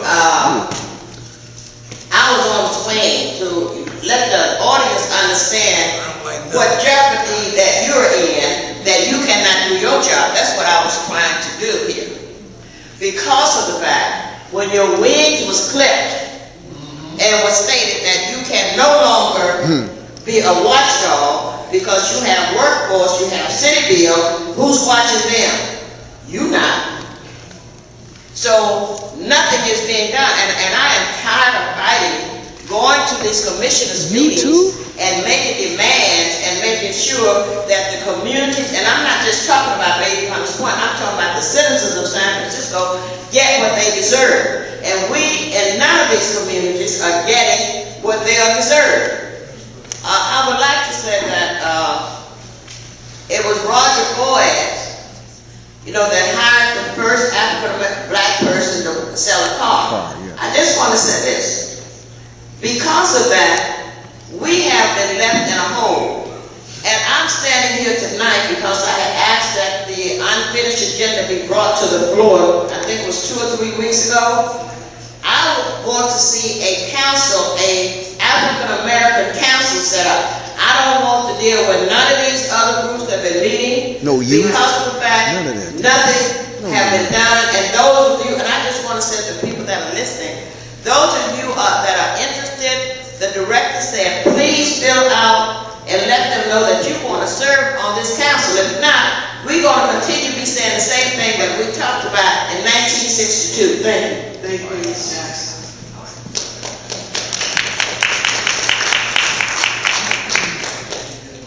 Good evening, Commissioners, Executive Director Sparks, Boris. My name is Sharon Root. I'm the Executive Director of the CLEAR Project. But I have a different relationship to the subject matter that's being discussed. I'd like to take this opportunity to acknowledge a very modest voice that was before you, Commissioner London Breed. It was Commissioner London Breed and myself that called for the creation of the African American Task Force and served on that committee. I want to say that we have had an opportunity to squander an enormous amount of time. But before I even start, I want to dedicate my comments to a young man from the southeast sector named Bobby Jones. He was a twin. He was 22 years old. He was the father of 2 twins, which will be 1 year old on the 19th. His head was blown off in Sunnyvale. Just shortly after I had left the interview with Chronicle reporter. I'm going to say that without being dramatic, I worked on the Polaris report, the unfinished agenda, and I worked on this agenda, and I'm going to say that as I have characteristically done, is come before you screaming as a mother would to say that life is the most preeminent issue, and that you must mandate and validate that this is a human rights issue as well. And so I'm very happy, and I want to thank you as you cut Mother Espinola off. I want to welcome you to our house. So I'm welcoming the commission to our house so we can once again use this extraordinary opportunity to join forces. Let me just tell you, we have a burgeoning crisis in our city.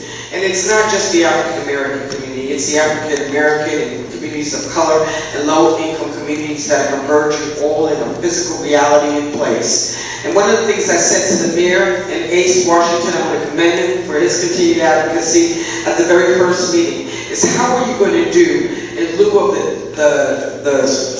the loss of 209 and affirmative action, how are you going to present a defensible strategy for the African American community? I said in the mother's analogy, we have hungry kids and we have starving kids. How are we going to create a level that brings synergy to the needs of some of our most disenfranchised? So I'm going to put that in front of you so that we don't begin to eat our flesh and have a divide between our Asian community, our Latino community, our Black community, as we do what must be done immediately in terms of salvaging our city. And I say we do have the opportunity. And let me tell you how we have the opportunity.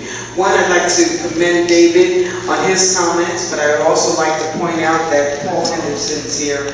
And one of the things we never did in the implementation plan was hold which departments were going to be accountable for the implementation. The action plan says that there will be staff identified in each department. We never knew who that staff was. There was never any word back, and it was absent. It was absent of the RFP processes that go out. We're talking small business, but also job creation. I will finish this. You have to be out by 8, and there are other people, so I just want to call the final cards, and I really want to say, can I encourage people to come to the council meeting? I would like to set up, because we're not going to get it all done. With all due respect, I would like to give you some solutions. And the solutions are, we have a master plan for violence. Let's bring synergy to that. We have the CDBG consolidated plan. Let's bring synergy to that. We have a first source hire. Let's bring synergy to that. And we can do it. And yes, there are folks who have asked for 2 consecutive years for accountability. 3 years. And thank you for indulging me. This is a life and death issue for us all. And I agree, but I do want to say to everyone, thank you very much. I appreciate you, but if we do that with everyone, then we're not going to be able to let everyone speak. We have to be out of here by 8. So let me call the final names that I have cards for, and then let's try and just be respectful of the other people that want to speak. So Chester Williams, Adrian Williams, Eris Edgerly, Daniel Landry, Archbishop King. Okay, I'm focused. Right, we called your name earlier. Yeah, I'm not gonna get off like I used to. But them 2 brothers right here should be on this board right here. I don't know none of you people. Maybe Miss Davis because she's in the church. But all you people, I'm 53. I just turned 53 3 Fridays ago. And I've been living here all my life. And I've been hearing the same drag from Fillmore all the way to 3rd Trail Creek. I'm just sick of it. Or even in the lower bodies. My family is from here. They from California. They from the United States of America. I don't own nothing. I don't own nothing. Right now I'm homeless. Right now I gotta go from one shelter to another, and that's filthiness. Why are your kids living in good homes and I gotta go to a shelter? I got education. I've been to your colleges. I've been to your trade schools. I came and tried to get my business started. I had to go to these brothers over here that y'all don't even want to hear.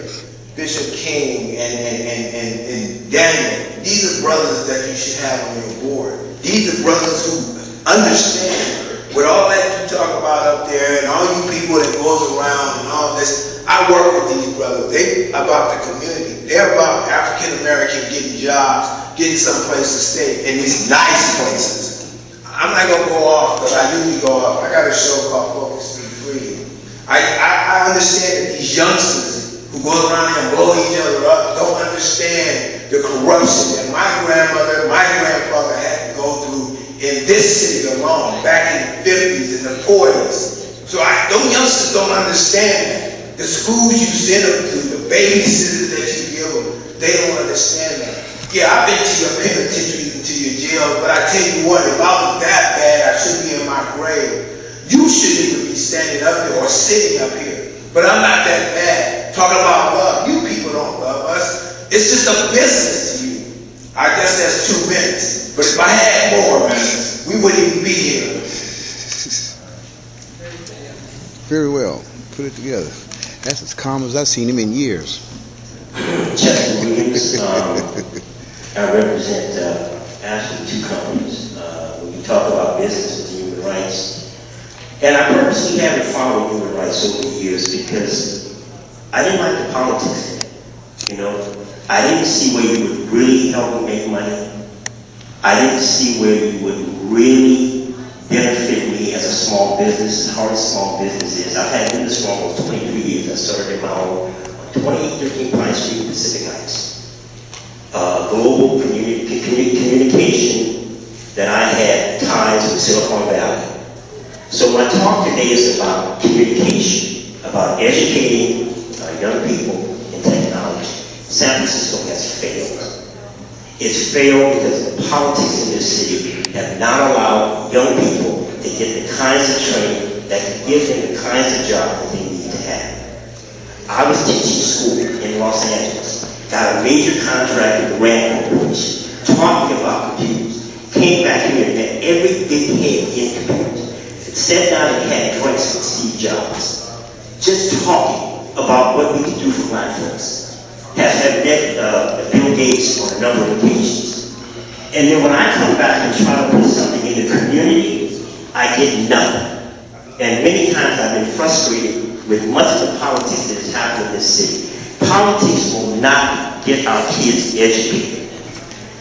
What it's going to take is for programs like this commission to feed the kinds of things in the community where young people can learn the kinds of technology that they need. And until you do that, you are not going to have efficient citizens to be able to run in the 22nd century.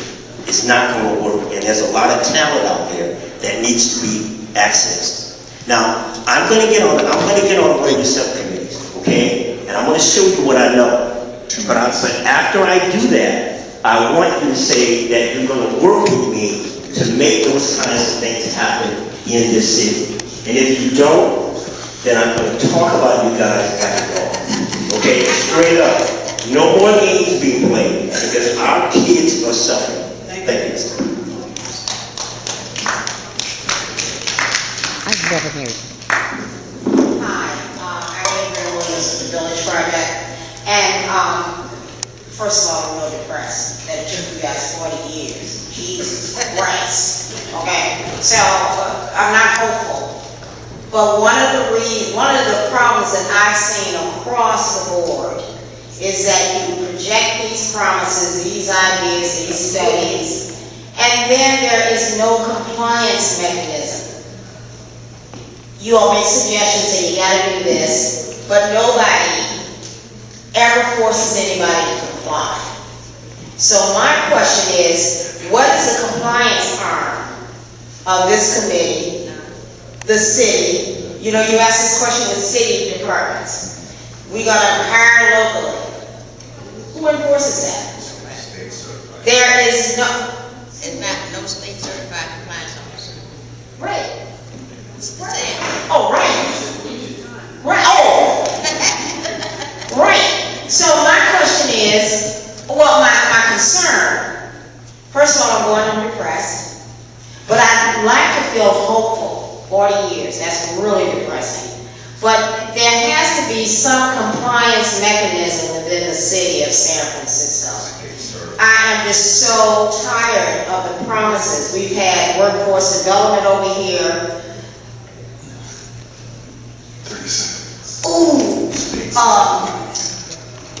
saying things. And the situation is it's all one-sided. So my thing is, you know, you do yours, I do mine, and then somebody force people to comply. And until the city sets up some kind of mechanism of compliance and forcing people to honor their contracts, there should be penalties in the contract. If you don't do this, then you're penalized. That's right, a cure. So that's right. I can Remedy, guys, a remedy. Take a short amount of time. Okay? Council, we'll see you at the first. Thumbs up. Eris Edgerly, Daniel Leonard, Archbishop King. So those are the last words that I have. Oh, I got one up here. Did you combine up here? Four? Okay. Thank you. I guess I don't count. Good afternoon, Commissioners. Archbishop King, Orthodox Church. Does my time begin when I get your attention, or can I just say at the same time? Whatever works for you. I wanted to speak, first of all, I want to acknowledge the young man that was slaughtered and say that human rights begin with the right to live. And I also want to acknowledge my mother and my sister, Espinola Jackson, and for what she brings to the picture. And I would encourage this commission to find out a little more about who you are, what you're about, and your history and how you came into being. And then you might have a better idea of what your responsibility is. I wanted to bring to the attention about the foreclosures that are going on in District 10 and how black and brown communities have been targeted by banks and predatory loans, and how we as a proud people, though we don't have much, we do have our pride, but many of us don't speak out like we did in the time when AIDS hit this community. There's a shameful kind of attitude that causes our people to be shy about speaking out about the injustices of the banks and how they prey on certain communities, District 10 in particular. And I would love to see this commission to involve itself in finding out what are the wherefores can be done to make this thing happen. I understand Commonwealth Harris is putting a moratorium against banks and foreclosures. I would hope that this commission would look into that to see. It's not just about losing houses, but we're losing wealth in the black community. Right. They ran us out of the Western Addition and allowed us to Bayview, thinking that we would not have to move again, and then we had preparatory loaners to come in and target people. You got people that received loans for $500,000 that was on disability and fixed incomes. And it's premeditated with malice and forethought to deplete the wealth of the African American community. And as a Human Rights Commission, I think that should be a part of our priorities right now. There's an action set for December the 3rd, citywide, and in Baby Hunters Point in particular, where we want to come out and let it be known that people coming together do not have to accept the kind of slaughter that's taking place on the black wealth and the African and brown communities. 3 minutes? 3 minutes? I got 3 more minutes? No, yes. That's it, baby. My time is up? Yes, sir. Sorry. Well, that's the sad note. If my time is up, I'm coming like Charlie Parker who said, now is the time. God bless you.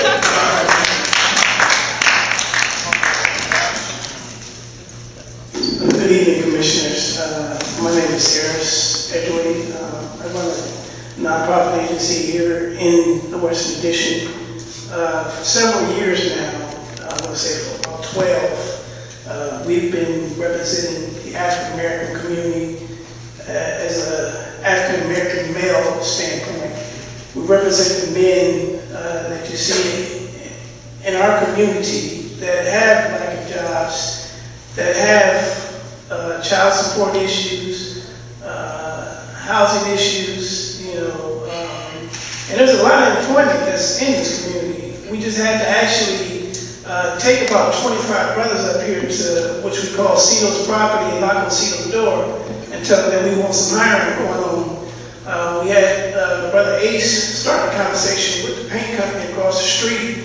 So we've been able to start the process again of monitoring our own community. City Build just hasn't worked. It's a good youth agency, but once again, I represent men with families, men that need some money to take care of their family, put bread on their table.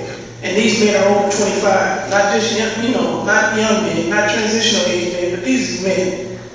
Some have been through the ringer, of challenges of early childhood, of even the transitional age. Might have went to jail and come back in the community. There's nowhere to go. For instance, you might not know about this report, but this is the gang injunction report that we put out last year about still the racism of blacks still getting kicked out of the Western Addition. A bunch of black men, from Eddie and Visadero to Eddie and say about Golf and Laguna, kicked out of this community. So hopefully, I'm not sure, Commissioner Sparks, you still remember this. We thank you for being on the police commission. Ms. Davis with Mo Magic was a part of developing this plan. So, and lastly, I just want to say that what we have to do is invite some of us that are of age now to represent this community. And I'm sorry to say, but the old guard got to go. I'm going to keep saying it, but these folks got to go. They got to go. God gonna get them up out of here. Commissioners, first of all, my name is Daniel Landry, 43-year resident of the Western Addition. And thank you for coming out into the community. I see people that I know, I see people I don't know, and thank you, Sheriff Davis, for facilitating this important commission meeting tonight. I just want to add, since the spirituality thing is not addressed fully, human rights is in truth are the greatest rights a human being God can give you. It's not necessarily on us as human beings to fight it out here, because at the end of the day, we all have a reality.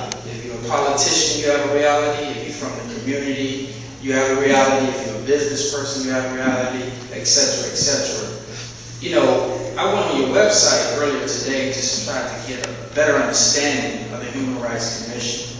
And if it wasn't for people like Mother Espinola and those that came before me, I could not stand here and tell you from the heart that there's a lot of work to be done, but really at the end of the day, it's on us as a community, not necessarily you. So I recognize, instead of us coming before you and asking you for something, I want to say what James Brown, said. He said, open the door. And I get it myself. Yeah. The door is open already, and we'll get it for ourselves. All we need now is to identify those who's willing to sacrifice and pull up their sleeves and go to work. I'm one of those, and I've been in this community all my life. And I think that we have a golden opportunity to really create this genesis and bring things back to life. It's been a long time. It's been 4 years. I'm not going to go through all the reports because many things was already said here tonight. But again, I just want to thank you for coming out into the community. And I'm willing to go to work. Let's get busy and do what we got to do as a community. And then human rights means more than just me coming before you and speaking tonight. Thank you.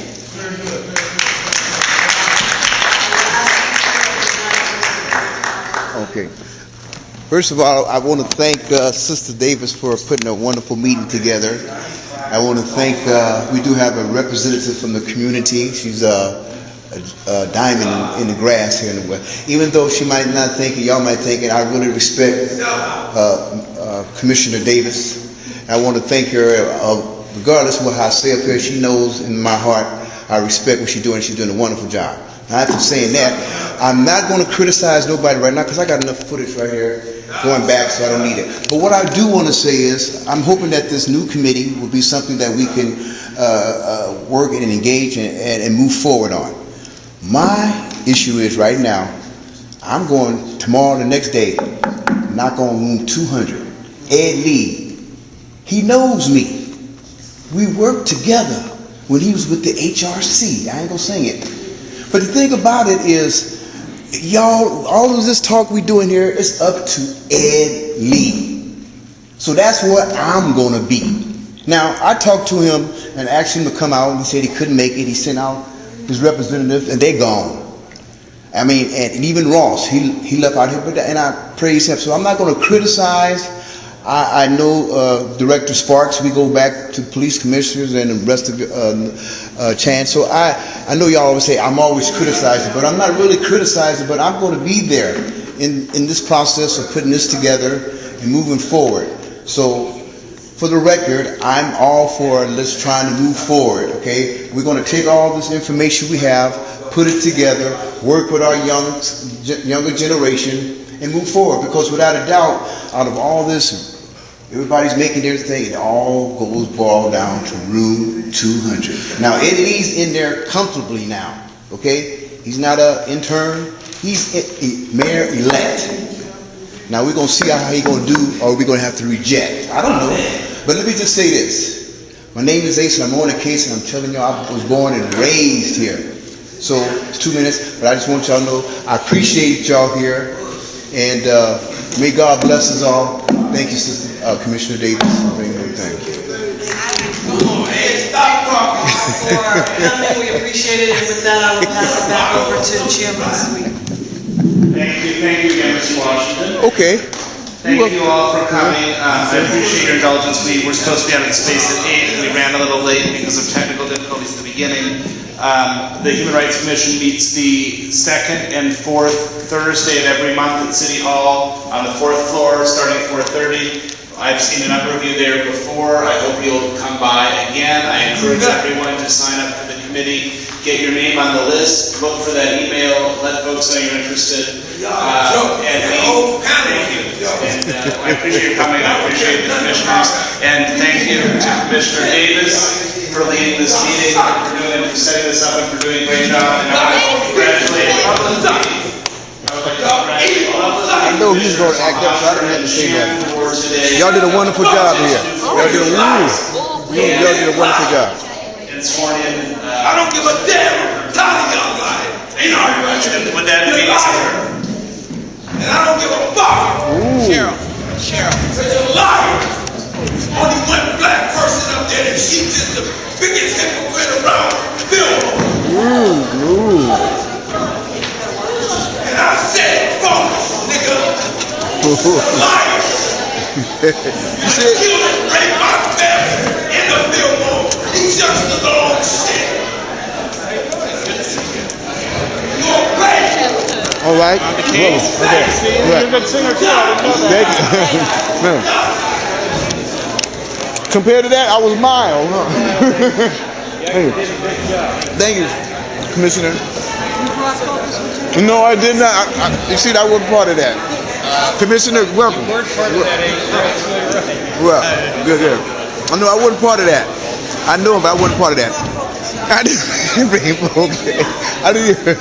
Y'all did a wonderful job. All right.